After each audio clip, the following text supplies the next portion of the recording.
I thought we were the best team first half, first 40 minutes. I thought the typical derby game, wasn't it? It was no team showed an inch. The first goal comes from a hopeless ball into the box. He sort of hits the back of his head and it says Reconter, and the heading goes in. So that was the first disappointment, and our defending for the second goal was atrocious. Atrocious. Have you had much to say about that defending just now? What do you think? What do you think? Yeah, I imagine you would. I said they're lucky that we only have so many players fit, and they've got 10 days till January. So it's as simple as that. Having the amount of players we've got out, we haven't been outplayed here today. So the result in some, we've not been outplayed. When their chance came along, they took them. We looked very fragile in certain aspects of our game. I thought Johnny Jackson, who hasn't played for a while, give his heart and soul to the performance. I thought he tried to do everything he possibly could. He just ran out of steam towards the end. That's why we had to make the substitution. But you look behind you, other than Freddie, he's had a slight injury problem. Do you know? And then you look at like, what was that, under 23s behind me on the bench. We don't have magic powers to just go, right, you are now fit and now you're going to play this way. It takes a lot of grit and a lot of determination to make people proud of what you're trying to achieve. And right now, not many people will be proud of what they're seeing because it's not good enough for this football club. Every single one of them is going to see me tomorrow for a meeting, and then we'll have a chat then.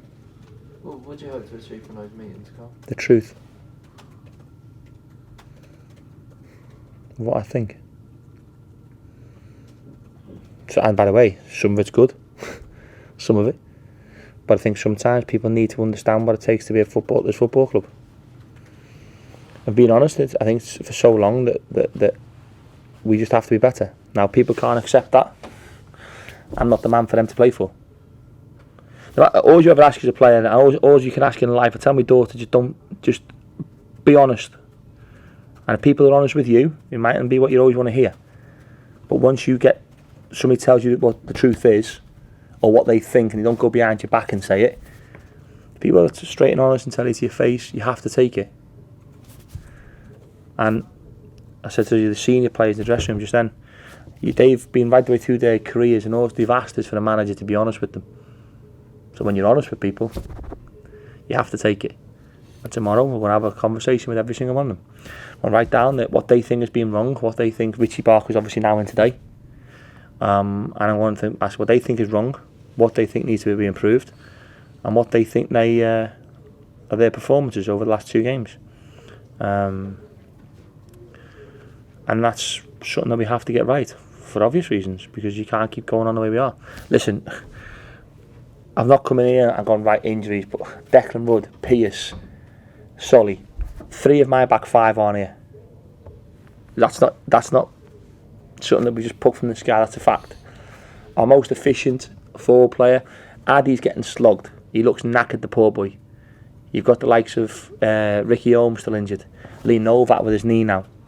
Clubs in League One can't cope with the demands of that many injuries, and that's the top and bottom of some of our fragile performances. Is Harry Lennon injured as well?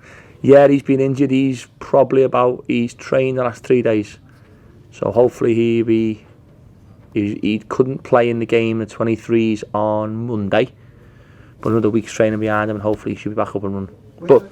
Sorry. Now, with those meetings, Carl, are they sort of collectively or individually? No, just individually. Yeah. I just think it's important sometimes that people, because there's a young squad, and just talk to me, be straight with me, and then we have no grey area. I think there's been, to be totally honest with you, I think there's been a lot of grey areas with what's going on here, what's going on there, what's going on there. Let's iron it out and be straight. Talk to me, tell me. If I put it right, I put it right. If I can't, we'll deal with it. Were you already planning those meetings before tonight, or it was? No. At what point tonight did you realise it was necessary? It's not a case of when I thought it was. I just thought that, and you know what? It might be a bit of positivity towards them as well. Build them back up. So don't see it as a negative. Because when we say these things, oh, we should have a right go at them. No, I'm not have a right go at them. I want to build them back up individually. Now we'll be in again on, what day is it? Wednesdays, we're in Thursday, Friday. We'll be in as a group, and we'll go through them as a group, and then we'll build ourselves back up for Boxing Day game. And listen, I'm quite straight, and hopefully my players appreciate that they get told the truth. And a few of them, you can imagine what they were told in the dressing room. It stays in the dressing room. I've not hung any of them out to dry. I'll back them to the hilt. I will always back them. But internally, we have to improve in so many aspects of the football club. The first one is getting people fit. So you look at Jordan Bataka, he's not played all season. Then you play him, he's running on empty. Ezri Konsa's not really played all season. Because of injuries, we've had to play him every week. He's looking like he's running on empty. Adam O'Loughman's still a kid. He's never really gone through this amount of games in his life. He's looking tired. You start looking through. Josh McGuinness being away international duty, not had a break in the sun. There's so many things, but how can you freshen it up when you've got Novak injured, Ricky injured? We'll have to play a left back at left wing today. That can't be right, can it? That can't be right. Even though I thought he'd done very well, Chicks, but he's still a left back. So, yeah, there's a lot to do. A lot to do. When you talk about January, how much of an overhaul do you think you're going to be able to have if you do decide after the next couple of matches? You need I know what I need. Yeah. Yeah, I know what I need. I know what I need. Is that something? I can't tell you where. That's a chance. That's a chance along with getting players back fit, which obviously is. Yeah, listen. By the time we play them again, you're talking Deck could be back fit, Sully could be back fit, Ricky Holmes will be back fit, and Lee Novak will be probably not. But then we could have had them 3 back fit, and then we could have had two shines in. It's 5 players that start 11. And Millwall had their key men back tonight. On the flip side, didn't they? It just shows at this level, if your best players are fit. Listen, if you went and watched, who do you support? Stoke. Well, I can't really use them as an example. But if you go and watch your team play and you lose 4 or 5 your starting 11, you almost know you're going into a game thinking, oh, geez, this is not good. Now, that's not been my mentality. I've not used it with our local press at all. You know that. I've been quite positive and quite forward thinking in how we're trying to do it. But these are the cold facts of where we're at the moment. And it's just not acceptable. I feel sorry for the medical team are excellent. If we go through them all, Deck did his slipping on the training ground last Friday before we played Peterborough. Jason Pearce jumped for a head after 25 seconds and ripped his groin off his bone. Sully's had that knee problem that's been lingering a little bit, so that's not a medical thing or a coaching thing. Lee Novak did it in the warm-up at MK Dons, slipped again with his knee, slipped. And Ricky Holmes, I believe it was a horrendous tackle at Scunthorpe, was it, in the cup? Yeah.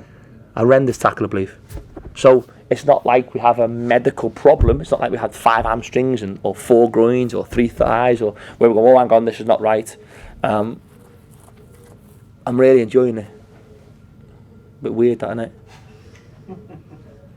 Carl, when you first took over, did Yes. it ever occur to you that you would go the first 5 games without winning? Yeah. 100%. Saying fact, listen, that's a lie. No. Not until I seen how many injuries we had. I didn't know Deck Rubb was going to be out. I didn't know Jason Pearce was going to be out. I didn't know Lee Novak was going to be out. I didn't know Sully was going to be out. So when I walked into the building, I had probably the best keeper in the league, Declan Rudd. At Foxy, you've got Pearce and Patrick, who've been outstanding, with Chris Sully. I thought, wow, probably one of the best back 5s I'll ever get a chance at this level to work with. Then you knew Nicky was out, and you knew you had Lee Novak, Nicky Jones and Josh McGuinness. So you knew you had that. You knew you had players. You were going to maybe put Ezzy inside. So you had so many different other elements of the club that you know you were going to work with. And all of a sudden, in 7-8 days, you lose them.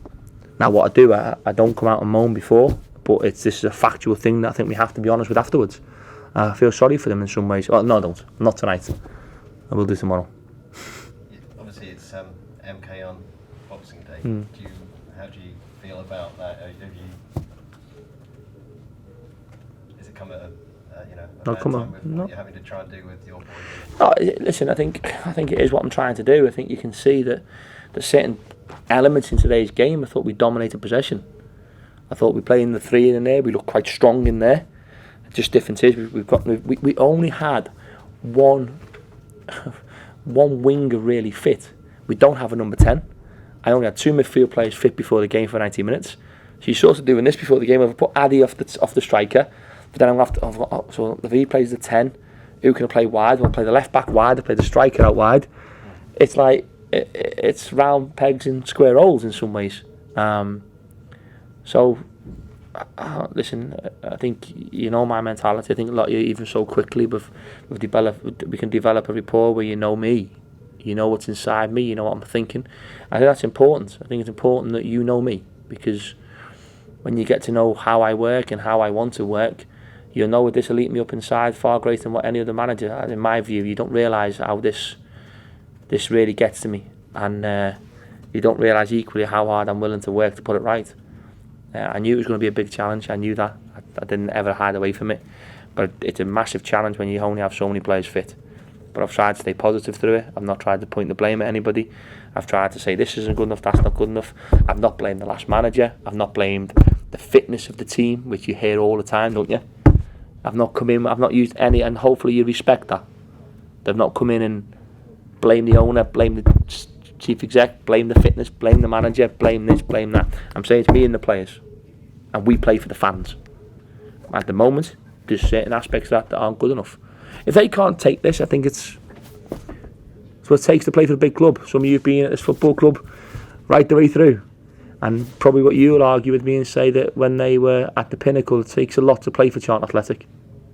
I used the word balls, didn't I, the other week? And it does.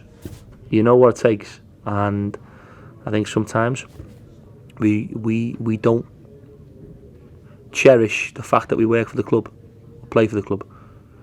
We don't work. It's the best job in the world, if it's a job. So to work, to be here is an opportunity that people don't realise how lucky they are. Jacko does. Skip. He was today. His tackles and his bite and his desire and passion to wear the badge of pride. He led that team for me perfectly, but he can't do every job. Do you think not enough other players showed that? I think there's players in there today that certainly show. Listen, Lee Crotter, I've not once here questioned anybody's desire, have I? I don't think any player sort of bottled it. No one bottled it. I just thought when it was the key instances, last 5 minutes of the first half, they took their chances, and that was a massive turn. Even when it went 1-0, I'm screaming on, stay at 1-0 till half time, and we regroup and we go again. To go 2 down is difficult, and the way we went 2 down is not acceptable. And Cole, since you've been here, you talked about getting fans back on side. Does it make your job harder when the owner, Roland Duchâtelet, is going on Belgian television and calling those same fans as dumb and stupid? I don't know who he said it to, or I don't know what was said, because that's not. Listen, mate, when you've got so many injuries that I've got, and when you've got so much going on, last thing I have any time. You can write what you want about me, because I can't have any time to read it. So I'm not. Listen, I'm not trying to deflect your question anyway. I've not even. There's something that someone said to me yesterday. I got told that something got said yesterday, and I think we'll be having a chat shortly, and we'll be. Hopefully I'll be trying to take this football club forward in the right direction. It's not about a quick fix here. It's certainly not. A quick fix is immediate failure for me. I don't see any signs of improvement at the moment. That will only come in time. But I don't know. I honestly, I don't even know what his comment were. So I think sometimes it's best sometimes plead the fifth, because I didn't really. You're best just immersing yourself in your job. So I don't. Just someone mentions something that was said, and I might get asked a question. That was it.